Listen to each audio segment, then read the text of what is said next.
Hola, nos presentamos. Somos alumnas de primer año de la carrera de Enfermería de la Universidad Santo Tomás en la ciudad de La Serena.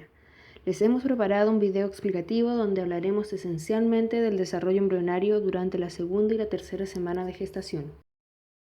Esta es una imagen real de un embrión de 2 semanas de gestación, que es por donde comenzaremos. Cabe destacar que los embriones con el mismo tiempo de fecundación no se desarrollan necesariamente con la misma rapidez. Esta etapa desde la semana 2 se llama disco germinativo bilaminar. Día 8. En el octavo día de desarrollo, el blastocito está parcialmente incluido en el estroma endometrial. En la zona situada sobre la masa celular interna, el trofoblasto se ha diferenciado en 2 capas. Una capa interna de células mononucleadas llamadas citotrofoblasto que se representa en tono verde, y una zona externa multicelulada sin límites celulares llamada sincitotrofoblasto que está representada por un color verde pero más oscuro. En el citotrofoblasto se observan figuras mitóticas que más adelante se dividirán y emigrarán hacia el sincitotrofoblasto, donde se van a fusionar y perderán sus membranas celulares. La masa celular interna tiene un conjunto de capas que forman un disco plano. Estas capas son la hipoblástica, representada con color amarillo, que tiene células cúbicas pequeñas cercanas a la cavidad del blastocito, y una capa epiblástica que en este video la representamos con el color celeste, que tiene células cilíndricas altas adyacentes a la cavidad amniótica. Podemos darnos cuenta que en el interior del epiblasto hay una pequeña cavidad de tono más blanco, que después se agrandará y se convertirá en la cavidad amniótica, que estará revestida o rodeada por las células epiblásticas adyacentes al citotrofoblasto, llamadas amnioblastos, y que en conjunto con el resto del epiblasto lo rodearán. Así es como se ve un corte histológico de un blastocito de 7 días y medio a un aumento de 100x. Se observa un aspecto multinucleado del sincitiotrofoblasto, las células de gran tamaño del citotrofoblasto y la cavidad amniótica semejante a una hendidura.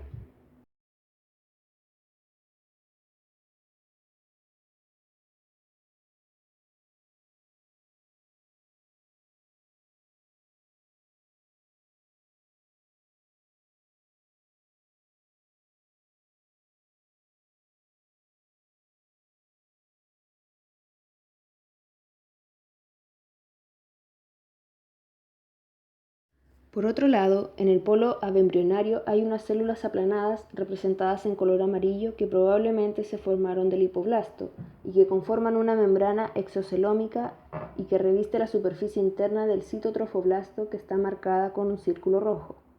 Esta membrana junto con el hipoblasto revisten el saco vitelino primitivo, que es la zona más grande representada en blanco.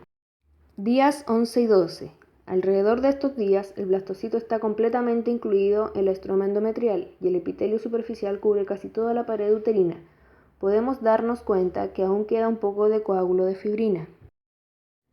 El trofoblasto se caracteriza por la red que forman los espacios lacunares en el sincitio que se notan más en el polo embrionario. Aunque en el polo embrionario el trofoblasto aún está compuesto por células citotrofoblásticas representadas con un color verde claro. Podemos darnos cuenta que las células sincitiotrofoblásticas se introducen en la estroma y erosionan sinusoides maternos que están congestionados y dilatados. Las lagunas sincitiales, que son las manchas blancas más pequeñas, se unen a los sinusoides y la sangre materna penetra en el sistema lacunar. Mientras tanto, otras células aparecen entre el citotrofoblasto y el saco vitelino. Estas células forman un tejido conectivo laxo y delicado que proviene del saco vitelino y se llama mesodermo extraembrionario. Poco después se forman los llamados celomas extraembrionarios, que son grandes cavidades confluidas que rodean el saco vitelino primitivo y la cavidad amniótica. Las partes del mesodermo que revisten el citotrofoblasto y el amnios se llama hoja somatopleural y la que cubre el saco vitelino se llama hoja esplagnopleural. Podemos apreciar que el crecimiento del disco germinativo bilaminar es relativamente lento al del trofoblasto. Por esta razón es todavía muy pequeño y mide de 0,1 a 0,2 milímetros. Mientras tanto, las células del endometrio contienen abundantes lípidos y glucógeno con estructuras poliédricas, lo que hace llamar a este cambio de procesos reacción decidual, que al principio limitan con la zona adyacente al lugar de implantación y que después abarcan todo el endometrio. Día 13. Durante este día, la continuidad en el endometrio ha desaparecido. Sin embargo, A veces hay hemorragia en el lugar de la implantación, lo que produce un aumento de flujo sanguíneo hacia los espacios lacunares. Como esta hemorragia se produce a los 28 días del ciclo menstrual, suele confundirse con el sangrado menstrual normal y causa errores al momento de determinar la fecha esperada del parto. El trofoblasto se caracteriza en esta etapa por la presencia de vellosidades. Las vellosidades primarias se producen porque las células del citotrofoblasto proliferan y se introducen en el sincitio trofoblasto formando columnas rodeadas por sincitio. Entretanto, el hipoblasto produce otras células que se irán al interior de la membrana exocelómica formando lo que se ve como una pared amarilla.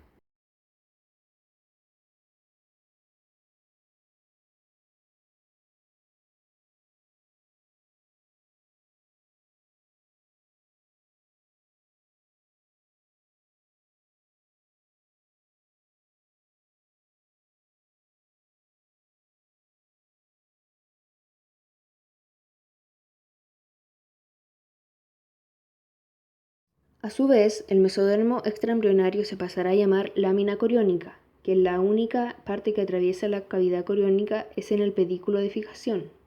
Este, con el tiempo, desarrollará vasos sanguíneos y se convertirá en el cordón umbilical. Aquí mostramos un corte histológico a través del sitio de implantación de un embrión de 13 días. Se aprecia en la cavidad amniótica el saco vitelino y un quiste exocelómico en la cavidad coriónica.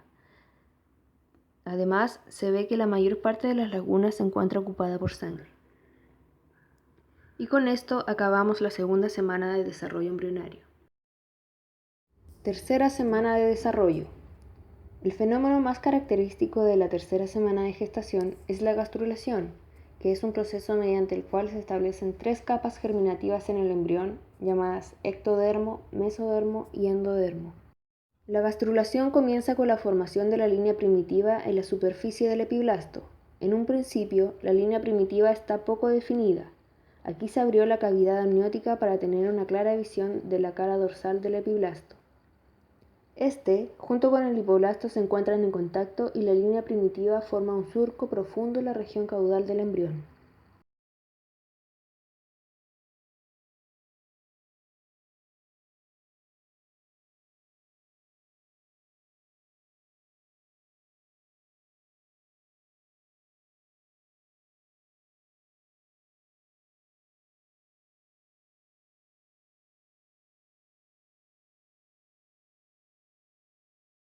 Cuando estas células alcanzan la región de la línea, adoptan una forma de redoma, se desprenden del epiblasto y se deslizan debajo de esta, haciendo que este movimiento hacia adentro se llame invaginación. Una vez que las células se han invaginado, algunas hacen que el hipoblasto se desplace y den lugar al endodermo embrionario. Asimismo, otras se sitúan en el epiblasto y el endodermo que se acaba de formar para así construir el mesodermo. Por otro lado, las células que se quedan en el epiblasto forman el ectodermo. De tal modo, el epiblasto, mediante el proceso de gastrulación, es el origen de todas las capas germinativas del embrión, y las células de estas capas darán origen a todos los tejidos y órganos del embrión. Formación de la notocorda. Las células pronotocordales que se invaginan en la región de la fosita primitiva emigran en dirección cefálica hasta alcanzar la placa precordal. Estas células se intercalan en el hipoblasto de tal manera que durante un breve periodo la línea media del embrión está formada por 2 capas celulares que constituyen la placa notocordal. A medida que el hipoblasto es reemplazado por las células endodérmicas que se desplazan hacia la línea primitiva, las células de la placa notocordal proliferan y se desprenden del endodermo y forman un cordón macizo llamado notocorda definitiva que se encuentra por debajo del tubo neutral y sirve de base para el esqueleto axial. Como pudimos apreciar, la formación de la notocorda es un proceso dinámico que primero forma el extremo cefálico y las regiones caudales se agregan a medida que la línea primitiva adopta una posición más caudal. En un punto donde la fosita forma una indentación en el epiblasto, el conducto neuréntico conecta temporalmente el saco vitelino con la cavidad amniótica.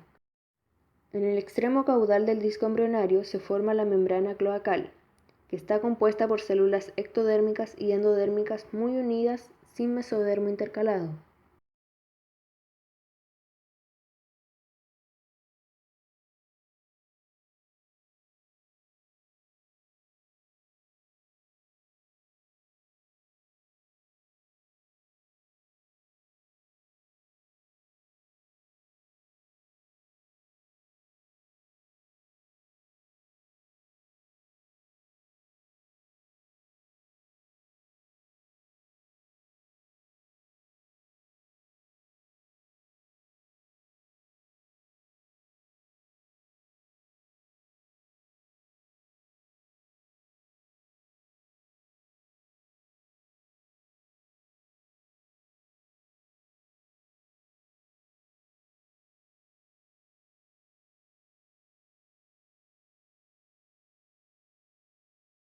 El hecho de que la línea primitiva en el extremo caudal del disco siga proporcionando nuevas células es súper importante para el desarrollo consecutivo del embrión. En sí, la gastrulación o formación de las capas germinativas prosigue en los segmentos caudales al tiempo que las estructuras craneales están en proceso de diferenciación, y ello hace que el embrión se desarrolle en sentido cefalocaudal. Con respecto al trofoblasto, este al comienzo de la tercera semana se caracteriza por las vellosidades primarias. En el curso de su desarrollo, las células mesodérmicas penetran en el núcleo de las vellosidades y crecen en dirección de la decidua, formando una vellosidad secundaria. Al final de la tercera semana, las células mesodérmicas de la parte central de la vellosidad comienzan a diferenciarse en células sanguíneas y vasos sanguíneos pequeños que forman un sistema capilar velloso, pasando a ser una vellosidad terciaria o vellosidad placentaria definitiva. Los capilares de la vellosidad terciaria se ponen en contacto con los capilares que se desarrollan en el mesodermo de la lámina coriónica y en el pedículo de fijación. Estos vasos, a su vez, establecen contacto con el sistema circulatorio intraembrionario y conectan a la placenta y al embrión. En consecuencia, cuando el corazón comienza a latir en la cuarta semana de desarrollo, el sistema velloso está preparado para proporcionarle al embrión los elementos nutritivos y el oxígeno necesarios. Mientras tanto, las células citotrofoblásticas de las vellosidades se introducen en el sincitio hasta llegar al endometrio materno, donde se pone en contacto con estructuras similares a los troncos vellosos y forman una delgada envoltura citotrofoblástica externa que rodea el trofoblasto y une al saco coriónico con el tejido endometrial materno. La cavidad coriónica al mismo tiempo se torna mucho más grande y hacia el día 19 o 20 el embrión está unido a su envoltura trofoblástica únicamente por el pedículo de fijación, que como dijimos anteriormente se formará en el cordón umbilical, que es esencial para la comunicación entre la placenta y el embrión.